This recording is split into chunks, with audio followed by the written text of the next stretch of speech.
जय हिंद दोस्तों, स्वागत है आप सबके आपके अपने YouTube channel self study with Kundan Kumar में। आज बात करेंगे हिंदी 100 मार्क्स और आप सबके लिए हिंदी 100 मार्क्स से टॉप 5 MVBI सब्जेक्टिव क्वेश्चन लाए हैं, जिसमें आपको सिर्फ लॉन्ग क्वेश्चन है। क्या है इसमें? सिर्फ आपको लॉन्ग क्वेश्चन है, जो कि आपके बोर्ड परीक्षा में बार बार पूछे जाने वाला प्रश्न है। तो आप इस वीडियो को शुरू से लेके अंत तक देखिएगा और लास्ट में कमेंट करके बताइएगा कि आपको ये पांचों का पांचों लॉन्ग क्वेश्चन कैसा रहा। तो चलिए हम यहाँ से स्टार्ट करते हैं। और बहुत बच्चे तो ऐसे होंगे कि लॉन्ग क्वेश्चन के नाम सुनते ही वीडियो को छोड़ दिया होगा, क्योंकि देखिए ये जो लॉन्ग क्वेश्चन होता है बहुत बड़ा बड़ा होता है। और वो जो 5 नंबर में आपको 4 नंबर कभी कभी देते हैं, 3 नंबर देते हैं, जो चेक करते हैं वो, लेकिन देते हैं बहुत ही अच्छा। तो जरूर आप 5 नंबर याद कीजिए, उससे आपका 2 नंबर भी कंप्लीट हो जाएगा और ऑब्जेक्टिव भी कंप्लीट हो जाएगा। ठीक है, तो चलिए हम यहाँ से स्टार्ट करते हैं। और अभी तक टेलीग्राम नहीं ज्वाइन किए, टेलीग्राम जरूर 100% ज्वाइन कर लीजिए, क्योंकि यहाँ पर आपको टेस्ट होता है और टेस्ट के माध्यम से आप अपना जो ऑब्जेक्टिव कितना तैयारी कर लिए हैं वो पता चल जाएगा। तो लिंक हम आप वीडियो के डिस्क्रिप्शन में डाल दिए हैं टेलीग्राम का, या तो टेलीग्राम पे भी जाके सर्च कीजिएगा self study with Kundan Kumar, तो वहां से आप जाके डायरेक्ट ज्वाइन कर सकते हैं। ठीक है, अब चलिए हम यहाँ से स्टार्ट करते हैं। और आज का जो सेट क्या है, सेट 4 है। और आपको हम टोटल कितना कराने वाले हैं, 1 से लेकर 10 तक सेट। और सेट 4 में आपको क्या है, सिर्फ लॉन्ग क्वेश्चन है। क्या है इसमें? सिर्फ लॉन्ग क्वेश्चन है, जिसे 5 नंबरी कहते हैं। और सेट 1 2 3 ये सब हो गया है, जिसमें शॉर्ट ज्यादा क्वेश्चन कितना है, शॉर्ट क्वेश्चन है, जो कि 2 नंबरी कहते हैं, वो है सेट 1 में, सेट 2 में और सेट 3 में, जिसका लिंक हम आपको आई के वीडियो में डाल दिए हैं, या तो वीडियो के डिस्क्रिप्शन में डाल दिए हैं, वहां से आप जाके डायरेक्ट देख सकते हैं। अब चलिए हम यहाँ से 1 नंबर से स्टार्ट करते हैं। और अभी तक अपने दोस्तों को नहीं शेयर किए हैं या ग्रुप में नहीं शेयर किए हैं, तो इस वीडियो को आप ग्रुप में अपने दोस्तों के साथ शेयर जरूर कर दीजिएगा। ठीक है, अब हम थोड़ा सा कलर चेंज कर लेते हैं, ये कलर बेस्ट होगा। अब चलिए आपको हम समझाते हुए चलेंगे और आपको समझ में भी आएगा। ठीक है, सबसे पहले 1 नंबर प्रश्न में क्या कर रहा है कि गांव के, देखिए यहाँ पर प्रश्न देख लेते हैं कि गांव का घर कविता का भाव स्पष्ट करे। आपको प्रश्न पहले समझिए क्या कर रहा है। ये जो गांव का घर है, जिसके लेखक है ज्ञानेंद्र पति, और गांव का घर कविता का भाव स्पष्ट करें, गांव के घर के बारे में बताए, गांव के घर के कविता का वर्णन करे। किसी न किसी तरह से आपको प्रश्न पूछा जाए 5 नंबर में, तो आपको इसी प्रकार का उत्तर देना है। तब आपको 5 नंबर कोई नहीं रोक सकता है। क्या है? 5 नंबर कोई भी नहीं रोकेगा। तो उत्तर में देखिए क्या लिखना है कि गांव का घर शिक्षक कविता ज्ञानेंद्र पति द्वारा रचित प्रमुख कविता है। क्या है? ये जो किसके द्वारा रचा गया है, ज्ञानेंद्र पति के द्वारा रखा गया है। ये क्या है, एक प्रकार के कविता है। इस कविता में कवि प्राचीन संस्कृति से समाप्त होने वाला तथा उसके स्थान पर नव पूंजीवाद और आर्थिक उदारवाद के प्रचलन के कारण दुखी है। अब समझिए प्रश्न को क्या कर रहे हैं।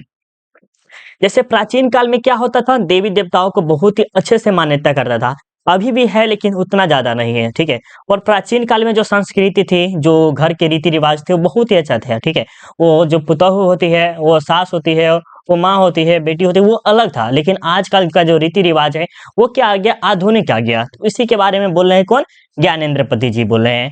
कवि क्या कर रहे हैं, यहाँ पर प्रश्न में देखिएगा कि कवि उस दिन को याद करते हैं जब वो बुजुर्ग घर में प्रवेश से नई कन्या अंदर चली जाती थी। देखिए अभी के जो जमाना क्या है, उसमें जो नए नए जो लोग हैं, जैसे मान लीजिए अभी जो शादी विवाह हो गया, ठीक है, तो वो जो होती है आजकल की जो कन्या होती है, वो कोई भी आदमी बाहर से आता है तो मुंह अपना ढकती नहीं है बढ़िया से। ठीक है, नहीं ढकती है। लेकिन जो पुराने समय के, जो प्राचीन काल के जो लोग थे, वो क्या करते थे, बड़े लोग आते थे, जैसे बुरा बुजुर्ग कहते हैं, वो सब जब आते थे तो क्या करते थे, मुंह ढक लेते थे, प्लस में वो घर के अंदर में चले जाते। ठीक है, बड़े घर में प्रवेश से पूर्व आवाज लेते थे, खराव लेते थे, नहीं कर ना लेते थे, इस प्रकार का खट लेते थे। अभी भी गांव में होता है, अगर देखिएगा तो बड़े बड़े जो घर में रहते हैं, जैसे आपके मान लीजिए आपके पापा 4 भाई है। ठीक है, और 4 भाई में आपके पापा सबसे बड़े हैं, तो आपके चारों भैया का मतलब कि चारों आपके चाचा का शादी हो गया है, सॉरी तीनों चाचा का शादी हो गया है, जिसमें आपके पापा भी है। ठीक है, पापा आपके बड़े हैं, तो क्या करेंगे, तो खराट लेते होंगे, है ना, करते होंगे। ठीक है, उसी प्रकार कुछ लेता है, राइट, समझ सही है ना, बिल्कुल। आवाज, घूंघट की महिलाएं, लड़ाई झगड़ा के बाद पंच परमेश्वर की बैठक, लालटेन व दिया के सामने अपने द्वार पर बैठ कर पढ़ा था बच्चा, वह होली, चैती नाटक, झंडा, भारे की लड़ाई, कुश्ती, शहर के चौको चौध ने सबका भला भुला दिया। आज लोगों में प्रेम सद्भाव समाप्त है। आज लोगों में क्या है, प्रेम सद्भाव सब समाप्त हो गया है। लालच है, क्रोध है, अहंकार है आज के जमाना में। ठीक है, पंच परमेश्वर खो गए, जो पंच जो बैठते थे पूरे 5-5 लोग बैठते थे, वो सब खो गए। लोग अदालत का दरवाजा खटखटाने लगे और लोग आप क्या करते हैं पुलिस वकील के साथ ये सब आप करने लगे। पहले क्या थे तो मुखिया, सरपंच ये सब मिलकर पंच परमेश्वर मिलकर समझा देते थे कुछ ही, ठीक है। अस्पताल में मरीज से भरा पड़ा है, अस्पताल में मरीज जो है वो भरा पड़ा है। प्रेम का अंधकार डूब रहा है।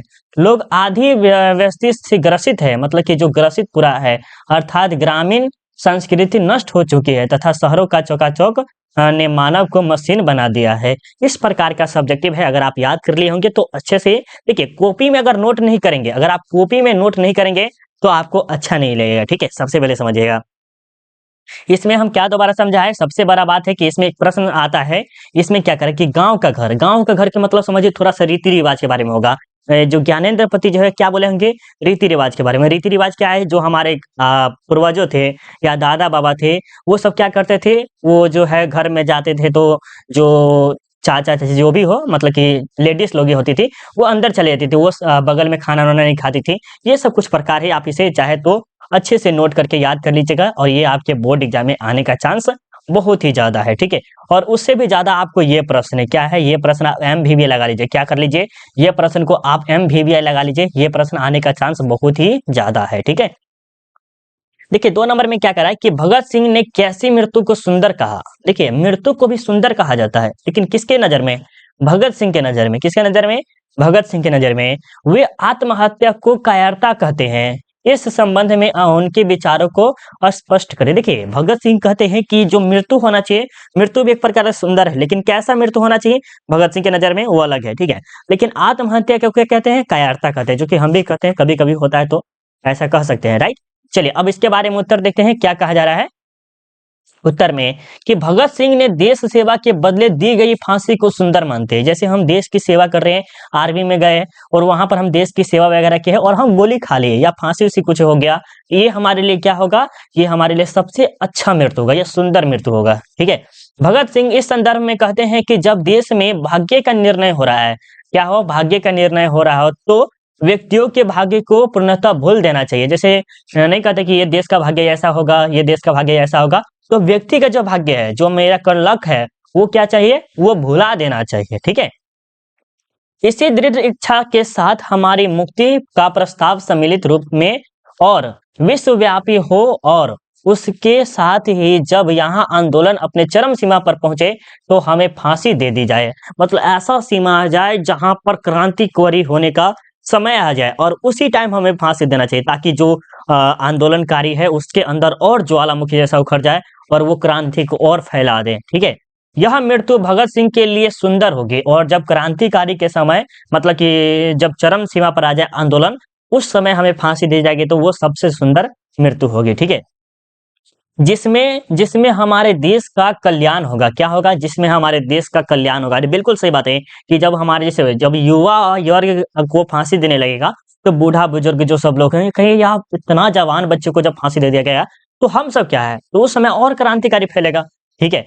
शोषक यहाँ से चले जाएंगे और हम अपना कार्य करेंगे। इसी के साथ भगत सिंह व्यापक समाजवाद की कल्याण भी करते हैं, जिससे हमारी मृत्यु बेकार न जाए। अर्थात संघर्ष में मरना एक आदर्श मृत्यु है। संघर्ष मतलब कि जो मारपीट होता है, जो देश की सेवा हो गया या कुछ और भी कारण से होता है, तो वो आप करते हैं तो वो आदर्श माना जाता है, वो अच्छा माना जाता है। और वहीं पर हो गया कि लव और दूसरा सुसाइड वगैरह जो होता है, वो सब जो होता है वो बेकार माना जाता है, ठीक है, भगत सिंह के नजर में। भगत सिंह आत्महत्या को कायरता कहते हैं, क्योंकि कोई भी व्यक्ति जो आत्महत्या करेगा वह थोड़ा दुख कष्ट सहने के चलते करेगा। क्या करें, देखिए अब आत्महत्या क्यों करता है, थोड़ा दुख हो जाता है। थोड़ा दुख मतलब कि लव किया, लव हुआ, प्यार वार हुआ और उसमें थोड़ा सा दुख हुआ, क्या ब्रेकअप ब्रेकअप हुआ, उसके बाद क्या होता है, कष्ट थोड़ा सा, तो इसके कारण क्या करते हैं, सुसाइड कर लेते हैं। ये होता है। थोड़ा सा पापा मम्मी बोल दिया तो इसके कारण भी सुसाइड कर लेते हैं। थोड़ा सा बीवी का टेंशन हो गया तो उसे भी सुसाइड कर लेता है। ये सब के कारण क्या होता है, सुसाइड कर लेता है, राइट, ये सब होता है। वह अपना बच्चे से हंसी भी लगा रहे हैं सर, कहिए क्या हंसी लगा रहे हैं। वह अपना समस्त मूल्य एक ही क्षण में खो देगा। क्या करेगा, वह अपना समस्त मूल्य जो वो अपना सोच के आए थे वो क्या करेंगे, खो देंगे। इस संदर्भ में उनका विचार है कि मेरे जैसा विश्वास और विचार वाला व्यक्ति यथार्थ कर मरना कदा कदाचित नहीं सहन नहीं कर सकता है, और मेरे जैसा जो व्यक्ति है, मतलब भगत सिंह जैसा जो व्यक्ति है, वो कदाचित क्या फांसी या सुसाइड करना ये नहीं चाहेंगे। ठीक है, हम तो अपने जीवन का अधिक से अधिक मूल्य प्राप्त करना चाहते हैं। हम मानवता की अधिक से अधिक सेवा करना चाहते हैं। संघर्ष में मरना एक आदर्श मृत्यु है। प्रयत्नशील होना एवं श्रेष्ठ और उत्कृष्ट आदर्श के लिए जीवन दे देना कदापि आत्महत्या नहीं कही जा सकती है। ठीक है, तो मतलब कि बराबर अच्छा सा काम करने के लिए वो कदापि आत्महत्या नहीं कहला सकती। आत्महत्या को कायरता इसीलिए कहते हैं कि लोग केवल कुछ दुखों से बचने के लिए अपने जीवन को समाप्त कर देते हैं।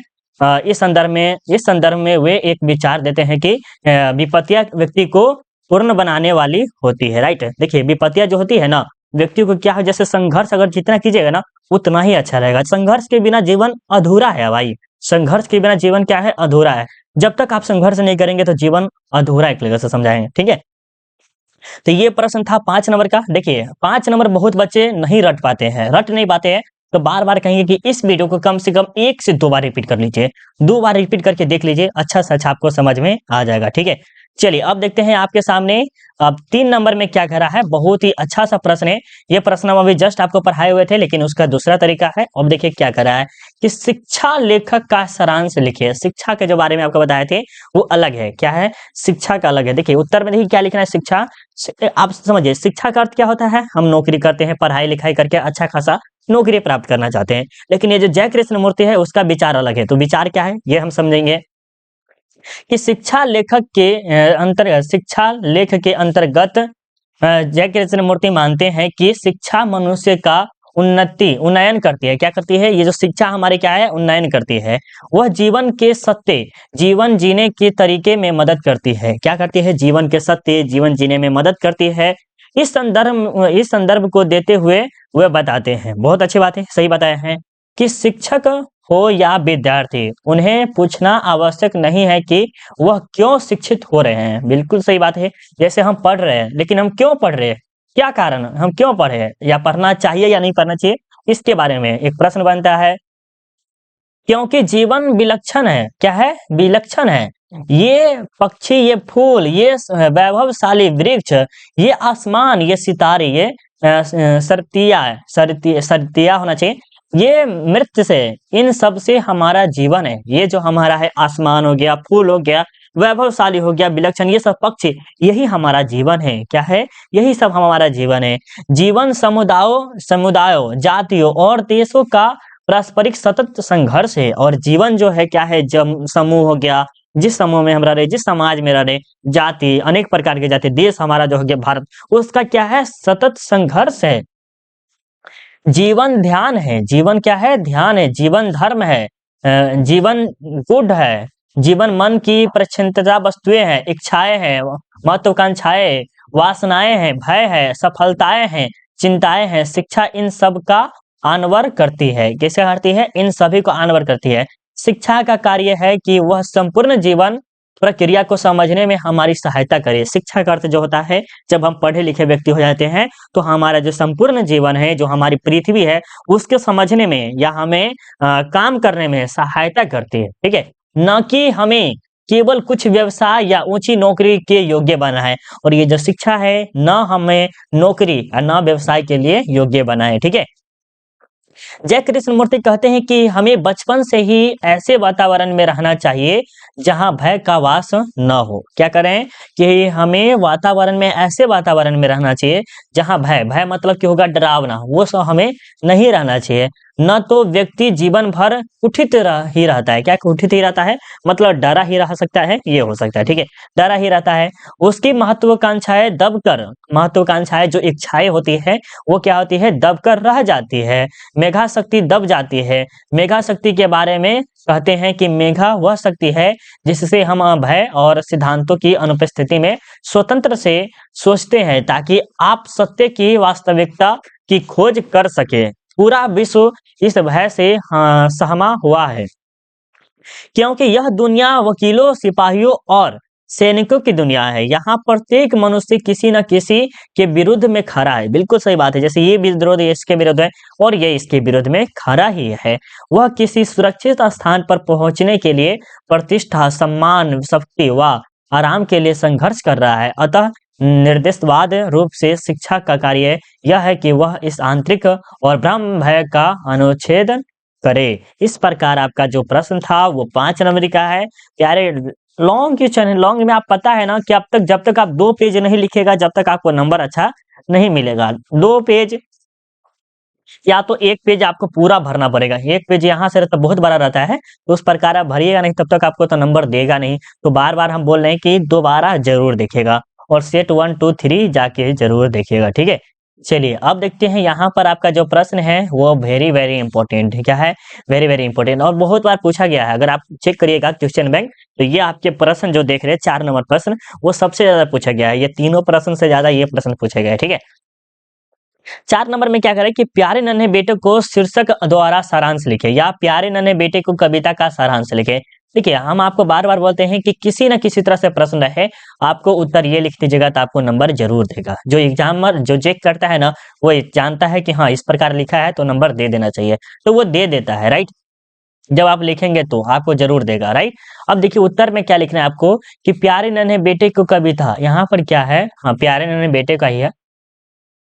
प्यारे नन्हे बेटे को कविता विनोद कुमार शुक्ल द्वारा रचित। उनकी कविताएं अनुभव की सच्चाई व्यक्त करती है। क्या करती है? सच्चाई के व्यक्त करती है। विनोद कुमार शुक्ल की कविता प्यारे नन्हे बेटे को वार्तालाप शैली में लिखी गई है। क्या है वार्तालाप? मतलब बातचीत की शैली में क्या किया गया है? लिखी गई है। इस कविता में कवि कहता है कि लोहा कर्म का प्रतीक है। जो लोहा होता है, कठोर होता है, वो किसका प्रतीक है? कर्म का प्रतीक है। ठीक है? इसे हर वस्तु में तलाशना होगा और ये जो लोहा है उसे हर वस्तु में तलाशना चाहिए। वह प्यारी बिटिया से पूछता है कि बताओ आस-पास कहाँ-कहाँ लोहा है? चिमटा, करकल, सिगरी, शमशी, दरवाजे की संकल या कब्जे बिटिया को बताती है। लेकिन बताइए देखिए क्या कर रहा है बिटिया से पूछता है जैसे आप ही होगे ठीक है और एक छोटा सा बच्चा से पूछेगा कि बताओ बच्चा कि लोहा कहाँ-कहाँ पर है? तो वो बताएगा कि ये फासुल हो गया, लोहिया हो गया, ये फलना-चिलना हो गया, दरवाजा हो गया, ये सब में लोहा है। उसी प्रकार विनोद कुमार शुक्ल भी अपनी बेटिया से पूछती है कि बेटिया बताओ लोहा कहाँ-कहाँ है? तो वो बताते हैं सिगरी हो गया, करकल हो गया, चिमटा हो गया, ये सब में क्या है? लोहा है। तो रुक-रुक कर फिर याद कर के बताती है और बच्चा जो होता है आपके आस-पास देखेगा तो कील हो गया, ये सब सोच-सोच के बताती है, ठीक है? लड़की 2 खंभों पर वह एक सेफ्टी पिन पूरी साइकिल में लोहा है। कवि लोग को लोहा के प्रति आग्रह होना चाहिए कि आग्रह आग्रह इतना क्यों? कवि बताता है कि लोहा कर्म का प्रतीक है। कवि जो है क्या कहते हैं कि लोहा क्या है? कर्म का प्रतीक है। वह जहाँ भी रहता है लोहा अपनी मजबूती के साथ रहता है। लोहा जहाँ भी रहता है क्या रहता है? मजबूती के साथ रहता है। उसका शोषण कोई नहीं कर सकता और लोहा का जो शोषण मतलब कि इसका जो दबा नहीं सकता है, विनाश नहीं कर सकता है, उसको कोई नहीं कर सकता है, ठीक है? कभी पुत्री को याद दिलाता है कि हावड़ा, कुदाली, हंसिया, चाकू, खुरपी, बासुला सभी में लोहा है। ये सब में लोहा है। खुरपी हो गया, हंसुआ हो गया, लोहा हो गया, कुदाल हो गया, इन सब में क्या है? लोहा है। कवि को पुत्री भी याद दिलाती है कि बाल्टी सामने कुएं में देखिए पहले पिता याद दिलाते हैं मतलब विनोद कुमार शुक्ल पहले याद दिलाते हैं कि हावड़ा हो गया, कुदाली हो गया, हंसुआ हो गया, चाकू हो गया, खुरपी हो गया, बसुल हो गया, इन सब में लोहा है। तो फिर बाद में कवि को भी याद दिलाता है। कवि जो विनोद कुमार शुक्ल है उसको याद कौन दिलाता है? उसकी पुत्री याद दिलाती है कि बाल्टी में लोहा है, सामने कुआं में लोहा है, लोहे की घिरगी है, छाते की डंडी में लोहा है। वो समाज के निम्न वर्ग के मजदूर को समाज का लोहा मानता है। मजदूर को लोहा मानता है, बिल्कुल सही है क्योंकि ये स्ट्रांग होते हैं जिसके बल पर समाज मजबूती से खड़ा है परंतु वह मजदूर शोषित है। लोहा कदम कदम पर है और एक गृहस्थी में सर्वव्याप्त है। यह लोहा प्रतीकार्थ देता है। इस प्रकार कवि लोहा की खोज अपने पुत्री से करवाती है। कौन करवाती है? विनोद कुमार शुक्ल करवाती है। जरूर आप इसे नोट कर लीजिएगा। किस में नोट कीजिएगा? कॉपी में नोट कीजिए। ये 5 नंबर का है, याद कर लीजिए। पढ़ने में मजा नहीं आ रहा होगा लेकिन क्या कीजिएगा? टाइम बहुत ही कम है, पढ़ना ही पड़ेगा, ठीक है? अब ये आपका लास्ट प्रश्न है, शायद ये भी प्रश्न थोड़ा सा बहुत लंबा है। चलिए देखते हैं क्या करा है, प्रश्न को देखिएगा। 5 नंबर में क्या करा है कि हार जीत कविता का सारांश लिखिए। क्या करा है कि हार जीत कविता जो देख रहे हैं उसका सारांश लिखना है, ठीक है। तो आपको इस प्रकार लिखना है हार जीत का उत्तर कि हार जीत अशोक वाजपेयी द्वारा रचित कविता उनकी हार जीत एक गद्य कविता है। हार जीत जो है वो किसके है, अशोक वाजपेयी का है, जो कि एक पर क्या है, गद्य कविता है, ठीक है। इस कविता की विशेषता यह है कि इसमें प्रतिदिन जीवन अनुभवों की धरती से बोलचाल, बातचीत और सामान्य सामान्य मन चिंतन स्थापित है, ठीक है। कवि युद्ध की स्थिति से लुब्ध है, वह शासकों के क्रियाकलापों से असंतुष्ट है, वह युद्ध के विषय में हार जीत पर प्रश्न खड़ा करता है। देखिए इसमें क्या है, ये जो अशोक वाजपेयी है, जैसे नहीं होता कि कोई सेना गया वहां पर लड़ाई करने और वहां से क्या हुआ, विजय हुआ है या हार गया है, तो उसको किसी को पता नहीं कि हाँ ये विजय हो गया है या हार गया है, ठीक है। उस पे अशोक वाजपेयी क्या करते हैं, उस पे खड़ा करते सवाल कि आप बताइए कि हार क्या है कि जीत क्या है, ठीक है। कि आखिर इस युद्ध में हार जीत किसकी होती है, जो युद्ध होती है उसमें हार किसकी होती है और जीत किसकी होती है, ठीक है। कवि कहते हैं कि शासक लोग उत्सव मना रहे हैं, ये जो विनोद कुमार शुक्ल, सॉरी विनोद कुमार नहीं, अशोक वाजपेयी कहते हैं जो शासक लोग हैं, मतलब कि जो सैनिक है वो क्या करें, उत्सव मना रहे हैं, मतलब कि एकदम लहरा रहे हैं, ठीक है। सारे शहर को सजाया जा रहा है और ये जो जहां जहां जो राजा रहते हैं वहां को क्या किया जा रहा है, सजाया जा रहा है। शासकों ने जनता को बता रखा है कि उनकी सेना विजय करके लौट रही है। कवि बताते हैं कि नागरिकों से ज्यादातर तो लोगों में किसी को पता नहीं है कि किस युद्ध में उनकी सेना गई थी। और देखिए बहुत को पता नहीं है कि किस युद्ध में लड़ाई करने गया है सेना, तो पता ही नहीं तो क्या हो रहा है, तो शासक धोखाबाज कर रहा है कि नहीं कर रहा है, कर रहा है। कौन, जो राजा है वो क्या कर रहा है, धोखाबाज कर रहा है, किसे, शासक से, मतलब नागरिक से धोखाबाजी कर रहा है। कभी शासक की धूर्तता उसकी राजनीतिक की पोल खोलता है, और इसको जो राजनीतिक जो होता है, जो कुर्सी पे बैठे हैं शासन कर रहे हैं, उसका पोल खोलता है। क्योंकि युद्ध में जितने जितने सैनिक शहीद होते हैं, शासक उसकी सूची इसीलिए प्रकाशित नहीं करता है कि जनता बौखल जाएगी। देखिए युद्ध में क्या होता है, सिर्फ एक ही तरफ से मार नहीं होगा, दोनों तरफ का मार होगा। तो इसमें क्या हो सकता है, जो राजा है वो जो सैनिक मर जाते हैं उसकी रिपोर्ट नहीं लिखते और उसकी सूची तैयार नहीं करती है, ठीक है। क्योंकि जनता बौखल जाएगा कि हमारे पति मर गए, हमारे बेटा मर गया, हमारे पति मर गए, तो उसके कारण, राइट। शासकों के आने के कारण सड़क को गीला किया जा रहा है। क्या कर रहा है, शासकों मतलब कि राजा के आने से क्या कर रहा है, सड़क को गीला किया जा रहा है, क्योंकि उन पर कहीं धूल ना नहीं पड़ जाए, और इस पे जो है धूल ना पड़ जाए किसके, राजा के ऊपर। शासक गाना बाजे के साथ अपना प्रभुत्व दर्शन के लिए दिखावा कर रहे हैं। बूढ़ा मास्क वाला सड़क सींच रहा है, मतलब सड़क साफ कर रहा है कि कहीं राजा को धूल ना पड़ जाए, ठीक है। तो अभी कहते हैं कि युद्ध हार जीत के लिए नहीं होता है बल्कि विनाश ही करता है। ये जो युद्ध होता है, देखिए सही बात है, ये युद्ध होता है वो हार जीत का नहीं होता है, विनाश करता है, दोनों तरफ का विनाश करता है। जनता को सिर्फ काम में लगाया गया है, उसे उसे सच कहने की इजाजत नहीं है।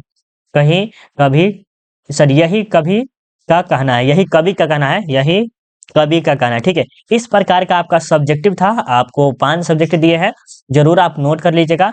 अब देखिए अब सेट 5 बचा है, अब आप सेट 5 अगर आप कमेंट करेंगे तब लाएंगे, ठीक है भाई। अगर आप कमेंट करेंगे तो 5 कमेंट कीजिएगा, तो हम जरूर लाएंगे आपके लिए। कमेंट बॉक्स चालू है और जरूर जाके सेट 1 2 3 जाके देख लीजिएगा, ठीक है। जिसका लिंक भी हम आपको वीडियो के डिस्क्रिप्शन डाल दिए हैं, वहां से आप जाके डायरेक्ट देख सकते हैं। चलिए मिलते हैं अगले वीडियो में, अभी के लिए बाय बाय, जय हिंद जय भारत।